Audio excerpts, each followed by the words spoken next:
We found over the years at NASA that some of our technology breakthroughs that we were developing for space and some of our innovations for space turned out to have uses here on Earth in terrestrial applications.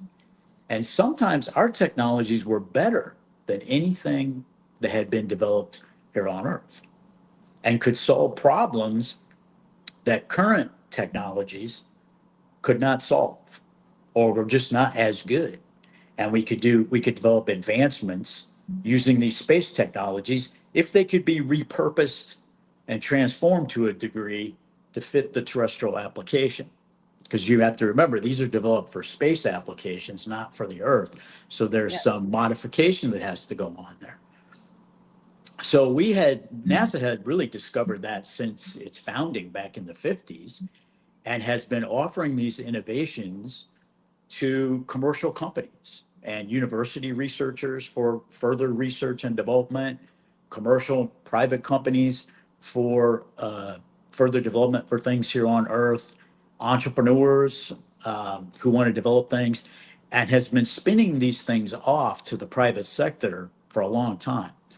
And it turned out to be a gold mine for many entrepreneurs and many business people who knew that these innovations were out there and knew that they could get access to them and beat their competition by bringing better technologies into the marketplace that were disruptive based on these NASA innovations, which they did not always publicly disclose.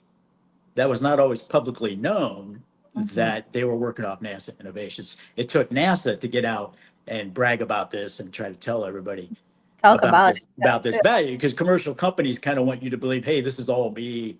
Uh-huh. These are all my ideas. They don't Yeah, yeah, there's some NASA researcher that cracked the code, if you will, as they like to say, on yeah. that particular innovation.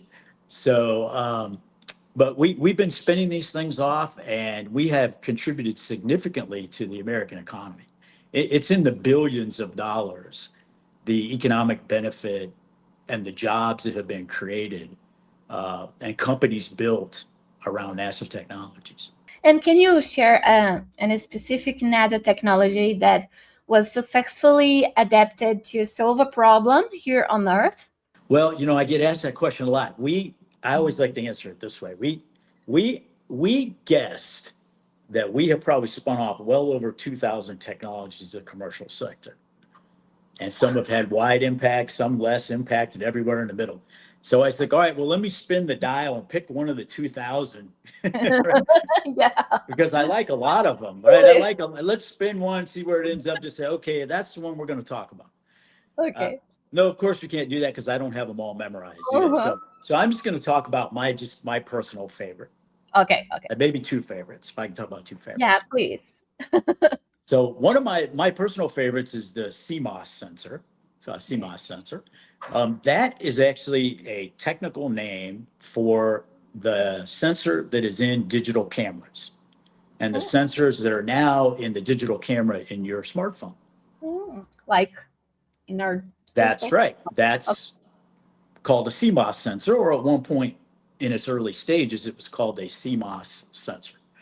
Okay. And NASA did some of the very first development of these tiny little sensors that could take very high resolution pictures beyond anything, decades ago, beyond anything that was there. Because back in the day when I was young, we had cameras.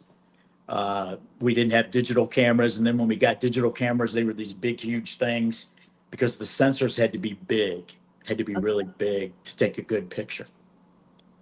So we really pioneered shrinking the sensor for our space research and still taking very good high resolution pictures. Well, that got spun off to the private sector.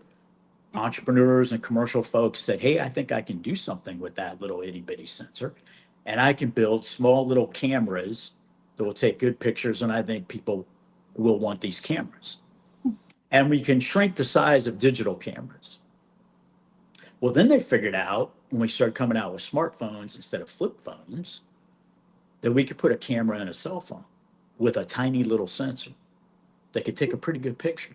Now, they weren't great in the beginning. Smartphones weren't great, but those started being incorporated into the smartphones where now you had a camera. You didn't need this big, bulky digital camera.